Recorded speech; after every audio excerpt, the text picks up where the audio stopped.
ഇനിയാണ് കോഡ്രാബേൻ്റെ letter of authorisation sign ചെയ്യേണ്ടതെന്ന് നോക്കാം.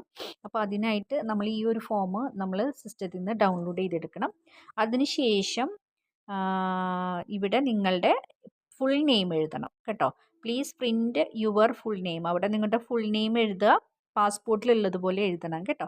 എന്നിട്ട് പാസ്പോർട്ട് നമ്പർ എഴുതുക, നിങ്ങളുടെ സിഗ്നേച്ചർ, നിങ്ങൾ ആപ്ലിക്കേഷൻ അപ്ലോഡ് ചെയ്യണ ഡേറ്റ്, ഇത്രയും ഡീറ്റെയിൽസ് ആണ് എഴുതേണ്ടത്. അപ്പോൾ ഇതിനകത്ത് എന്താണ് കണ്ടൻറ് ഉള്ളതെന്ന് കൃത്യമായിട്ട് വായിച്ച് നോക്കുക. അപ്പോൾ അതൊക്കെ നന്നായിട്ട് റീഡ് ചെയ്തതിന് ശേഷം മാത്രം ഇതെല്ലാം ചെയ്യുക. അപ്പോൾ ഇതൊന്നുമില്ല, നിങ്ങളുടെ ഡാറ്റ വെരിഫിക്കേഷൻ ഇങ്ങനെയാണ്, അതിൻ്റെ ടേംസ് ആൻഡ് കണ്ടീഷൻസും കാര്യങ്ങളൊക്കെയാണ് ഇതിനകത്ത് പ്രസൻറ്റ് ചെയ്തിരിക്കുന്നത് കേട്ടോ. അപ്പം ഇങ്ങനെയാണ് നിങ്ങൾ ലെറ്റർ ഓഫ് ഓതറൈസേഷൻ കോഡ്രാബേയുടെ. അപ്പോൾ ഇത് നിങ്ങൾ സിസ്റ്റത്തിൽ നിന്ന് ഡൗൺലോഡ് ചെയ്ത് ചെയ്യാൻ നോക്കുക കേട്ടോ.